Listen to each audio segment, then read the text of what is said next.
Magandang Webes po sa ating lahat. Ito po ang September 2 edition ng The Stock Market Today.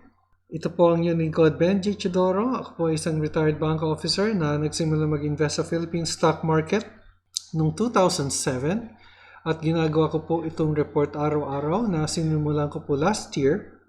And I also report the latest news on your favorite and most active stocks. And if you like the content, I invite you to subscribe to my channel. And if you have stocks in mind that you want reviewed, please comment on the comment box and I will prioritize. Ang ating balita po ay mula sa PLDT. Kasama po ang ating financial headlines at ang resulta ng trading sa ating Philippine Stock Exchange ngayong araw, ika-2 ng September 2021 dito lamang sa The Stock Market Today.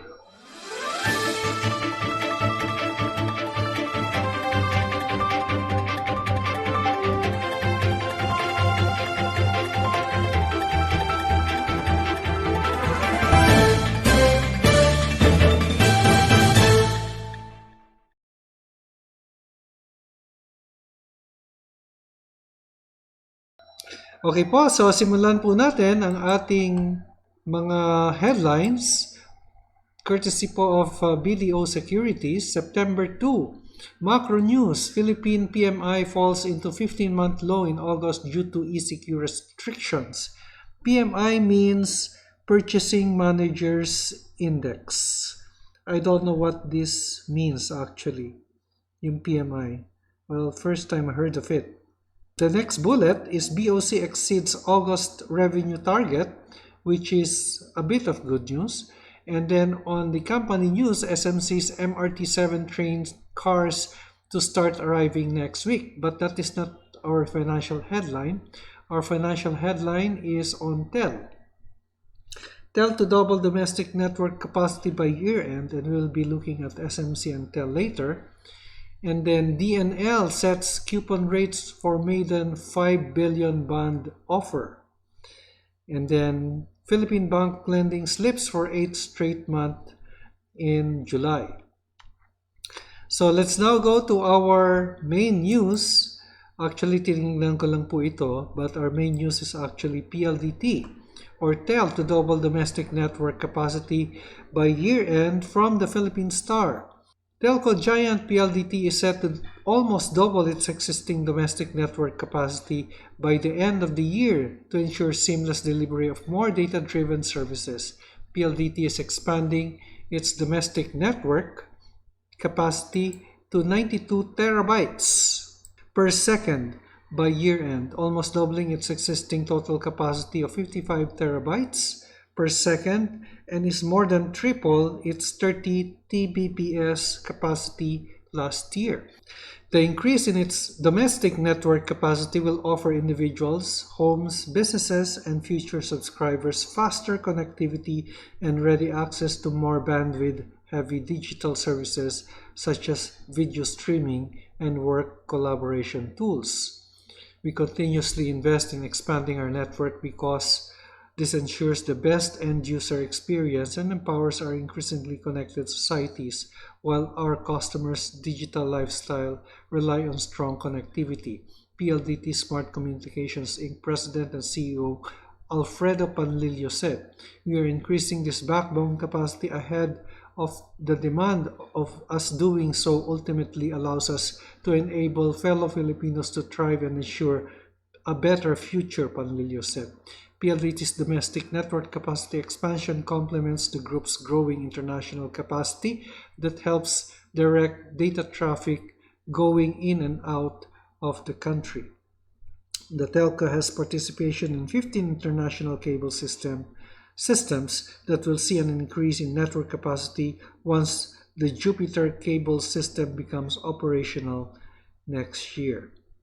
Okay, so that's our news. Our financial news for today, and the secondary one is MRT Line 7 trains.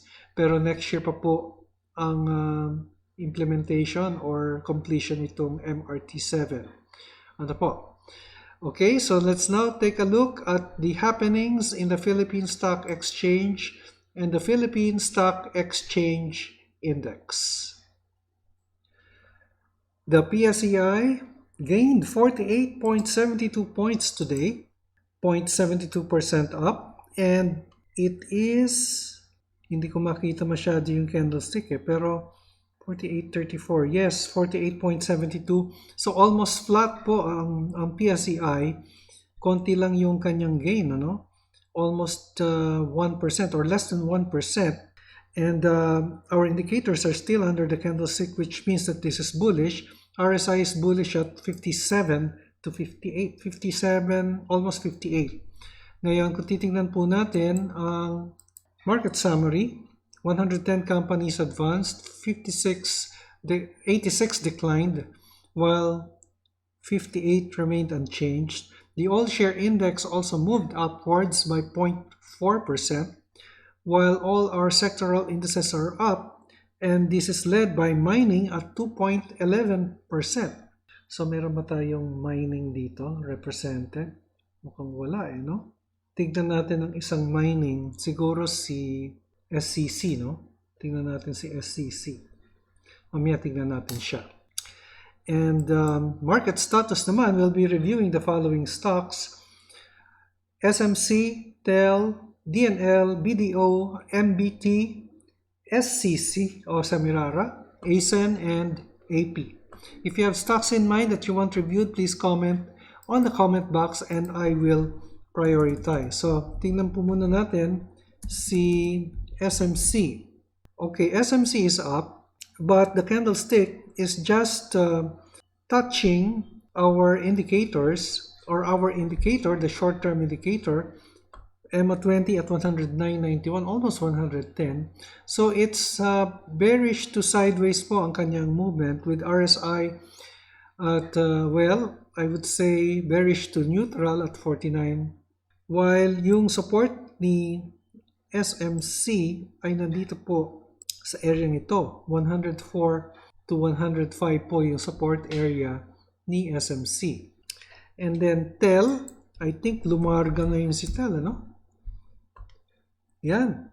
So it had another breakout, and this is the highest, is a 52-week high. Okay? Kasi yung last time na this price was reached was, tingnan natin, March 2018 pa. No? Pre-pandemic pa yung presyong to. Ganito, no? March to April.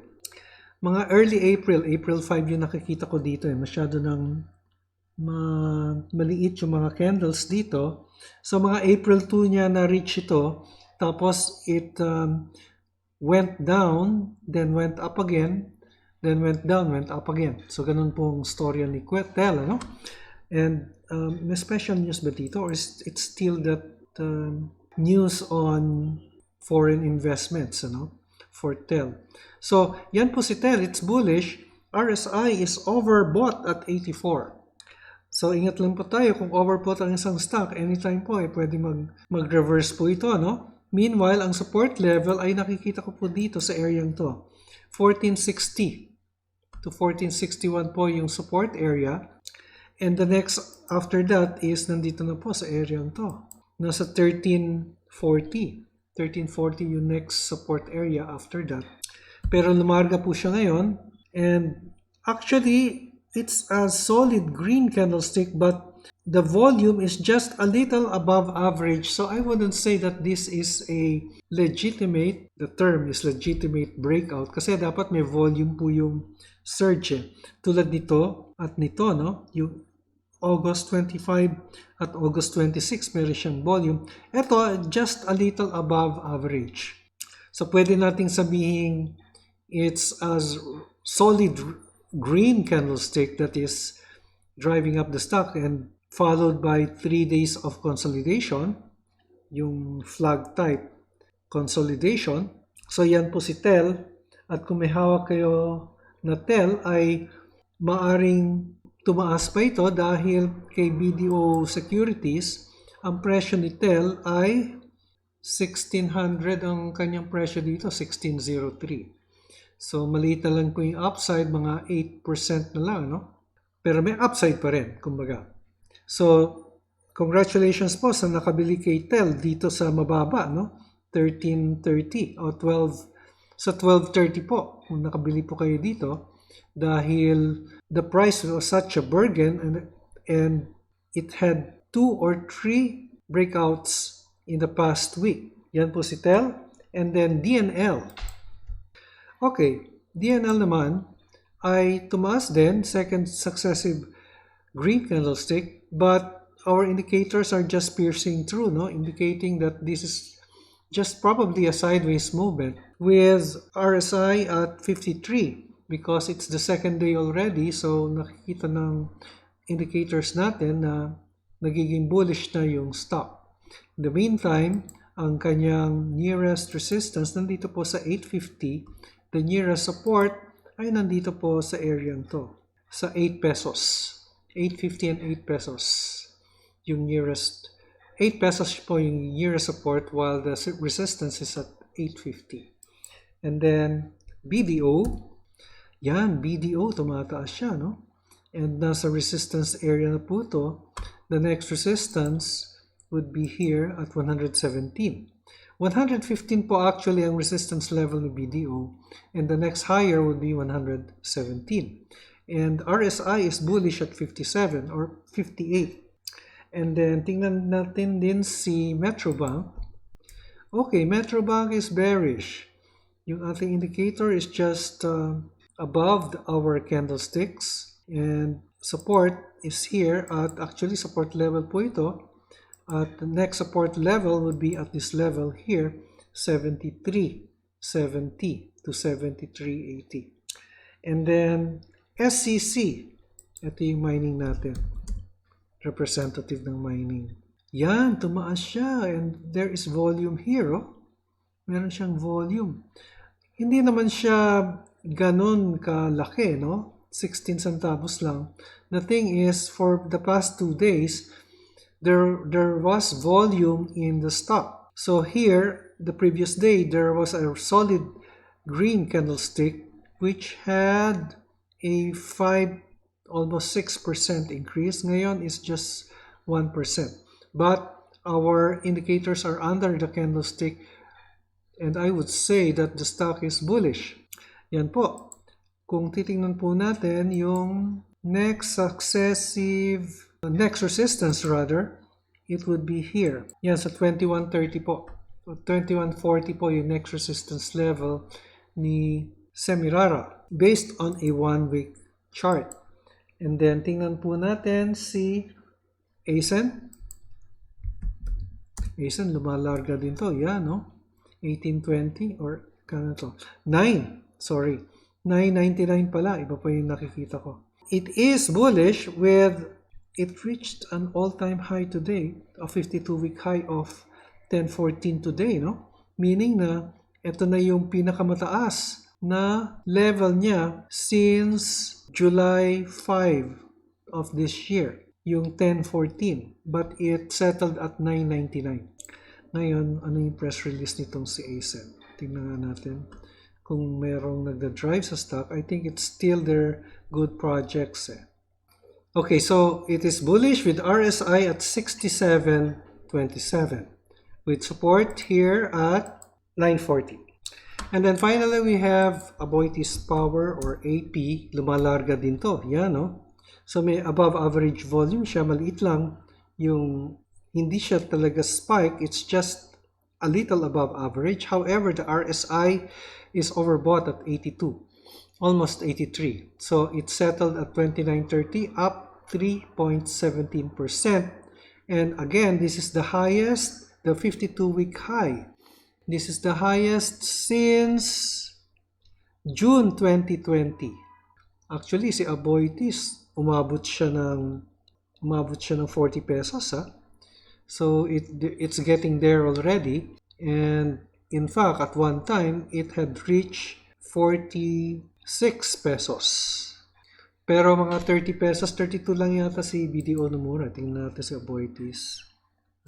AP, Aboitiz Power. 30 pesos yung kanyang target price. So, balik tayo. So, it's almost the target price, no? Based on fundamentals. And RSI is bullish, overbought at 82. Yan po ang ating report sa stock market September 2, 2021. Ito po si Benji Chodora nagpapaalala, an investment in knowledge pays the best interest. Magpabakuna ng maaga ng hindi maabala. Maraming salamat sa inyong pag-subscribe at hanggang sa muli. Thank you, God bless, and bye for now.